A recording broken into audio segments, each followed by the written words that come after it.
Niambie, mtu akikwambia hivi kwamba kwenye mafanikio ya mwanaume nyuma yake kuna mwanamke, hiyo kauli ina maana gani? Of course inafahamika kwa sababu ukiona mwanaume anafanya vizuri kwenye maendeleo hasa ya kiuchumi, ujue nyuma yake kuna support ya mwanamke. Mwanamke ambaye anakuwa mwenye busara. Ngoja. Tulia. Wow! Tulia. Fantastic. Umenielewa? Kwa nini tunazungumza hivyo? Kwa sababu ukioa mwanamke mwenye akili, anayejitambua, ambaye mwenye hofu ya Mungu, lazima atashauri vitu vizuri kwa mume wake aweze kufanya vizuri. Leo hii tukija kuzungumza kwenye ligi nani yuko front? Anaongoza sasa hivi Simba. Ngoja kwanza nini? Sikiliza. Yuko mbele kwa mchezo mmoja. Hiyo bado mchezo mmoja tena nayo. Ngoja kwanza. Nani bingwa mara 4 mfululizo? Ngoja sikiliza. Nani bingwa mara 4 mfululizo? Yanga Afrika. Ndani ya misimu minne nani amefungwa mara nyingi zaidi kwenye dabi? Ngoja taratibu. Sawa, tulia. Taratibu, twende taratibu. Ndani ya misimu minne. Umenielewa? Nani amefungwa mara nyingi zaidi kwenye mchezo wa dabi? Ngoja kwanza sikiliza. Ni nani? Ngoja. Nani mwanaume hapo? Huyu swali lako unalijua kwanza. Yaani swali ambalo likuta limaanisha kwamba kwenye mafanikio ya mwanaume nyuma siku na mwanamke. Akaambia nikaangalie msimamo wa ligi. Ngoja maana yake swali lako ngoja kwanza. Mpaka leo kabla ya mechi nani alikuwa yuko mbele?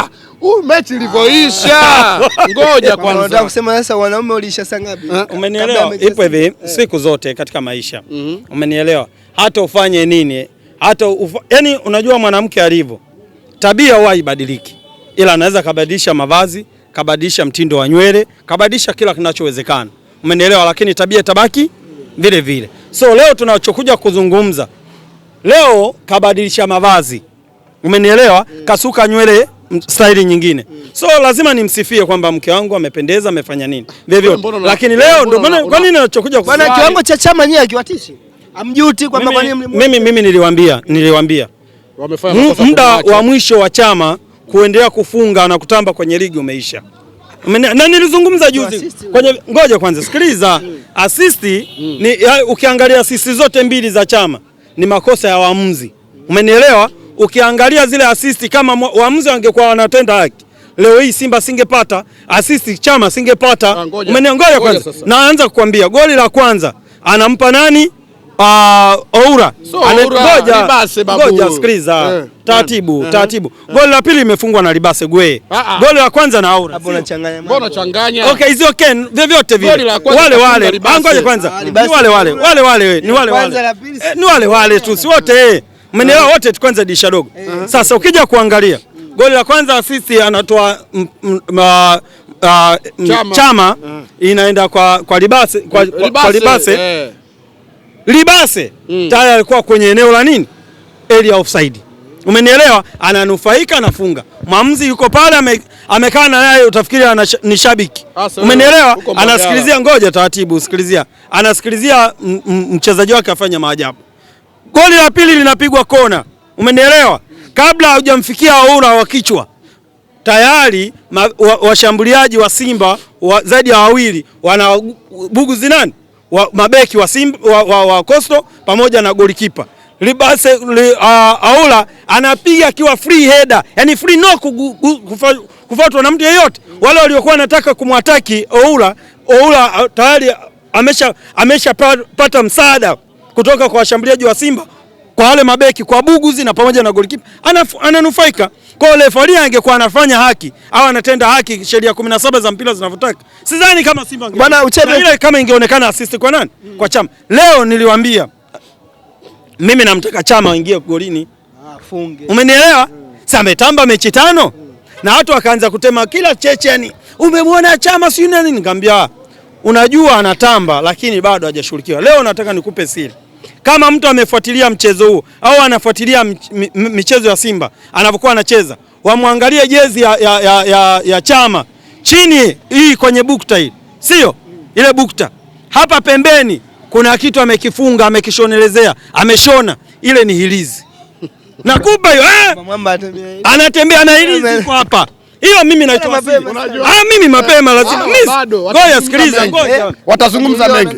Milio itakuwa mingi. Umesikia? Unajua mimi nikwambie ngoja basi. Mimi leo tu nimewasiliana na wachezaji wa Coastal Union kwamba mnachotakiwa kumzuia Chama mfanye 1 2 3 kwenye mguu wake. Nimewapa kodi. Mguu wake wa kulia kwenye hiyo bukta kuna hizi ameshona. Wakaambia serious, nikamwambia serious. Leo Chama amefunga. Na kuuliza Chama amefunga? Bwana. Zaidi ya makosa ya mzi yamemnukia. Ngoja nimwambie kitu kimoja. Ngoja. Mimi nakupa siri. Taratibu kwanza. Taratibu tukao tunaangalia. Habari za mizigo hao washashindwa. Ngoja. Taratibu naomba nikuulize.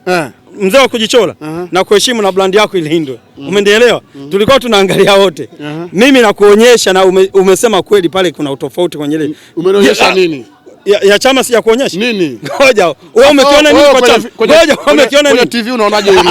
Ngoja nimwambie kitu kimoja. Kenny. Ngoja umekiona kwenye basi ya Chama iko sawa? Ngoja uchebe. Ngoja twende uniambie. Ngoja Chama iko sawa?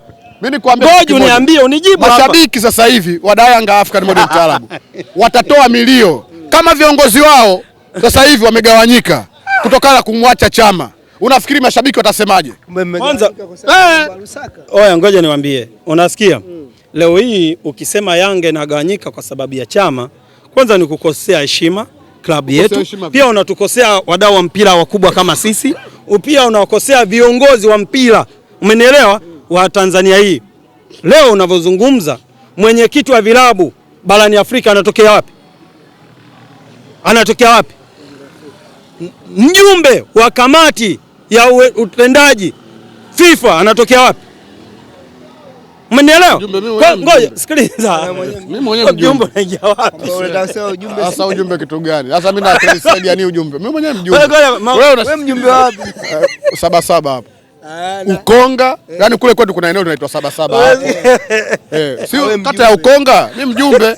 Sasa kuna nini? Unasema na president. Sasa wote tuko sawa. Sasa angalia wote wajumbe sisi. Kwa hiyo mimi nikwambia kitu kimoja. Kuna jambo moja lilitokea, huyu ndugu yangu nilimwambia pale wakati tunaangalia mpira.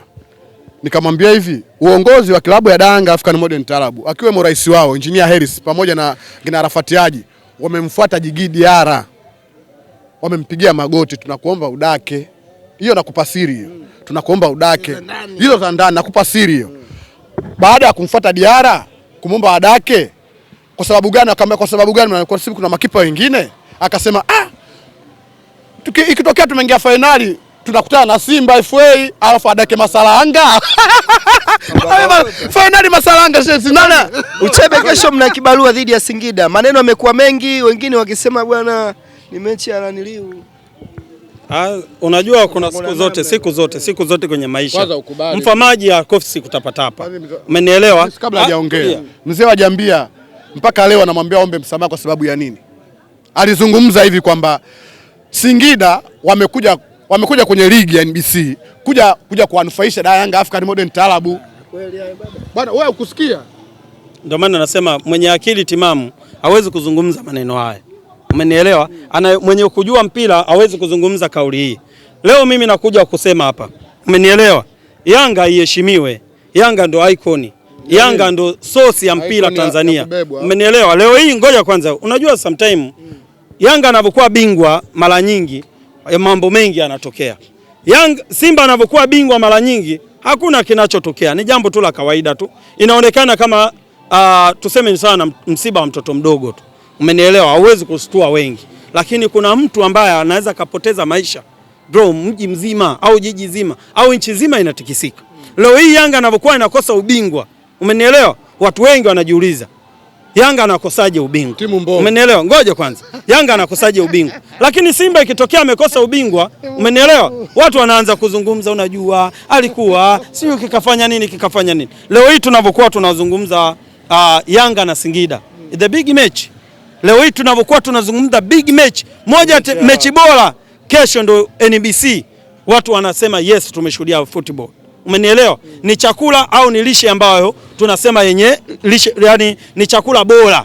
Leo tumekula ilmradi tushibe. Umenielewa? Haijalishi ni chakula gani. Ilmradi tumbo lako limefanyaje? Limeshiba. Lakini tomorrow kwamba Yanga na Singida lazima tunakwambia, yani hicho ndio chakula ambacho kinajenga afya ya akili, ndio chakula, ndio mchezo ambao utajenga utimamu wa mwili wako, ndio mchezo ambao utaleta msisimko kwamba ligi kweli leo ndo watu wamecheza. Umeelewa? Ngoja taratibu, ngoja nikwambie. Leo hii nikukumbushe Yanga na Singida. Msimu uliopita Singida ametupa wakati mgumu sana kupata matokeo kwake kuliko tulivyocheza na Simba. Kwa nini? Ngoja kwanza. Tunalifaa vitu. Leo Yanga tumecheza na Singida Zanzibar. Tunapata goli dakika kama 70 kitu kupitia Pakome. Anakunjua shuti la mbali. Yaani kila mtu anasema yes, ni Zidane, Messi au Ronaldo. Wanajiuliza. Tunamfunga Singida na Singida haamini kama kweli inafungwa na timu bora barani Afrika. Leo hii hiyo raundi ya ngapi? Ya kwanza. Tunakutana na Simba raundi ya kwanza, alitupa wakati gani mgumu? Unaikuta jibu linakuta halipo. Tulimpiga kama tunapiga kama nani? Mtibwa. Tulimpiga hata afadhali ya Mtibwa sometime hata nimemmention hapa. Umenielewa? Hata Mbeya City kuna afadhali. Hata tukikutana Coastal Union ilikuwa inaumiza kichwa. Simba ambavyo tumepata uwepesi kupata matokeo, tuliyemfunga sasa hivi nje ndani ni nani? Unamkumbuka? Msimu huu hamna. Msimu huu hamna tuliyemfunga nje ndani. Ngoja kwanza hamna. Ngoja kwanza hamna. Hamna. Nani umemfunga? Ngoja kwanza hamna. Jibu ndio au hapana? Umenielewa? Leo tunakuja kuzungumza, tunaenda kukutana kwa mara nyingine na Singida. Raundi ya pili na Singida unajua anapigania nafasi ya 4. Hachezi tu ili mradi amecheza. Ngoja taratibu. Sema hicho kwa nyepesi. Ngoja. Yeye hataki asitaki. Sikiliza, ngoja kwanza nikwambie. Singida kwa nini anakuja amejipanga zaidi? Moja, amepoteza nafasi ya kucheza shirikisho kupitia kombe la shirikisho CRDB. Nafasi iliyobaki ni kuitafuta nafasi ya 4 NBC ili aende nini? Shirikisho. Umenielewa? Wewe unadhani hiyo mechi itakuwa nyepesi kivile unavyofikiria? Leo ukimwangalia Coastal Union amecheza na Simba, ana kipi cha kukitafuta? Kulikuwa hakuna. Ndio maana ameruhusu kiwepesi tu kwamba bwana wewe ni yangu sake sambi zako mwenyewe. Umenielewa? Wewe ni dondoshage tu dhambi zako, wewe maliza shughuli. Kwani unajua wana lugha yao. Bwana mimi niwashukuru sana. Tukutane kabla tujamalizia Kenny. Mbona huyu kaongea sana alafu unataka kunionea? Zungumza sana. Sawa. Mambo yanatakiwa yaende hewani. Sawa Kenny, kweli nakubali kwamba mambo yaende hewani. Mimi nimwambie ndugu yangu Uchebe. Limenichoma sababu na vitu vyote alivyozungumza sio vya ukweli. Limenikaa.